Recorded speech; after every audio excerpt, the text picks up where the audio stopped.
How do you feel about the current state of popular music? How do I feel about the current state of popular music? It all depends on when you catch me. I think that after hours and hours of discussion of pop music with the people that I respect and the people that I help develop my ideas and concepts about life with, I think pop music is exactly where it's always been. It's pop music is always behind what I consider quote unquote real music. I don't think any music's not real. I don't think that, but I'm using real music for lack of a better term. But I think pop music stands where it's always stood. It always echoes or shadows real intense styles of music, real intense individuals that don't necessarily fit in the pop framework. So, you know, there's a lot about pop I don't like because I've listened to music and played music for years, and I want to be fed with through music, and the food that pop music is handing out isn't the kind of food that I eat. But on the other hand, you know, there's a small percentage of pop music that's really dope that might last a little longer than about 2 seconds, and that's cool. Otherwise, I listen to my friend's stuff. Really, that's my pop music. My friend's stuff is really my pop music for the most part. Although recently I've had to do some pop, and I've had to kind of re-educate myself with what that mindset's like. Although I do, just to put another little thing on pop music, you just have to be careful with pop music because pop music is a lot like TV. It's designed to get you to do something, and to do something other than enjoy it or other than have an experience. And that's the only thing that I don't necessarily like about it. I think music sells itself, and it will sell itself if allowed to be heard by people and if allowed to be pushed. Otherwise, you know, sometimes I get kind of tired of hearing commercials in my music. You know, I don't want to hear a Chris Dow commercial in my music. I don't want to hear a Blunt commercial in my music, or whatever, or another commercial for another strip joint. But that's about it. I'm trying to laugh at this one. Who are some of the artists that you would love to work with? Oh man, dead or alive? Who are the artists I'd like to work with, dead or alive? Like currently right now? Anything. I would have loved to have worked with Nina Simone. That would have been fantastic. I'm working with one artist that I always wanted to work with, which would be Dwight Tribble. Amazing. In the sea of artists today, I wouldn't mind working with Erykah Badu. You know, get her in California, away from all the East Coast stuff. I also wouldn't mind working with Estero. She was pretty dope.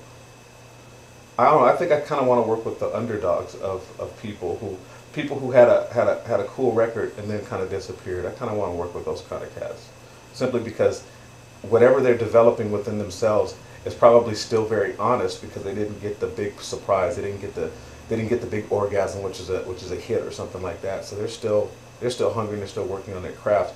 And I say that because once you get, say, a hit, then your vision changes, or and how you create music changes. Now, since you've got that money or you've got that fame, you want to kind of keep that going. It's natural. So you're looking more towards, okay, what can I make that can follow that up, versus what can I make that's just fat and I love, you know. I mean, there are a ton of musicians, man. I want to work with that. I want to work with the artists that I've never heard of that's got some really good shit, really good honest stuff. You know, from any country, doesn't matter, any language, whatever, as long as it's palatable, and we can communicate. You know. I just describe my music as honest. You know, it's honest and it's me. It's not me trying to be somebody else or me attempting to copy something else that's out there. It's just me. Can you explain what is New Fusion?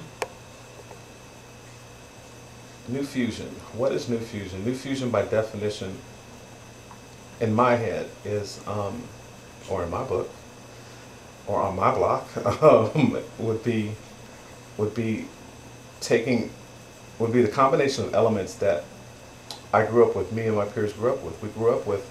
I came up when hip hop was being developed. I came up in the beginning through the the inception to when it really kind of caught fire, and then got big. And of course, I've been here, so I watched it go from it getting huge and really good to the glam phase. But it's a combination of hip hop, of funk, of jazz, and of electronic music, utilizing the electronic domain to accurately hit each of those styles and meld those styles together.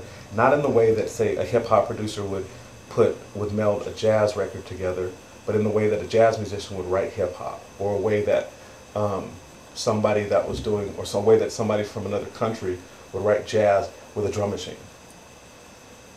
It's New Fusion is, it does what fusion has always done. Fusion has always been that enigma where you have fantastic musicians, sometimes almost inhuman musicians, that compose these almost pieces of collages of music together, to really display either what they enjoy, how they play, or how it could sound. I think New Fusion is I don't know what show was. I was watching the show, and it's like if I had a band, it would sound just like this. But it's a combination. Of course, it's gumbo. It's menudo.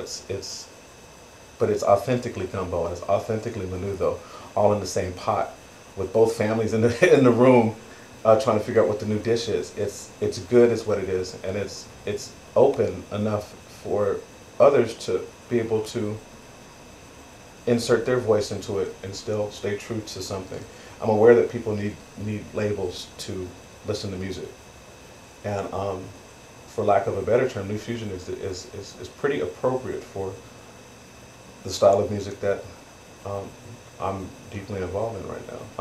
The inner dialogue that happens when you're on stage is completely different from the inner dialogue that happens when you're sitting behind a computer or you're sitting behind a board, because you can just stop it and rewind on the board, and you can kind of have time to sort these thoughts out. But live, you don't have time to sort these thoughts out. When I'm playing horn or something like that live and I'm flat, I'm flat to see, I'm full. I gotta use the bathroom. I really should use the bathroom before I got on stage. You're thinking about all these things while you're going through the song, and you have to be able to, section these things off and still be in the train of everything. People aren't dancing and all that kind of stuff, and all this personal stuff, and you kind of have to transcend yourself kind of personally to keep doing what you're doing, and versus what you do in the studio, you got time. You got time to back it up and go, I don't know if I want to come like that. And live is like, well, if I didn't want to come like that, I came like that now anyway. So it's quite the schizophrenic situation on stage. I love them both. I think they're both great. I look forward to actually playing live music a little bit more, because it helps open up what I want to do in the studio. Really does.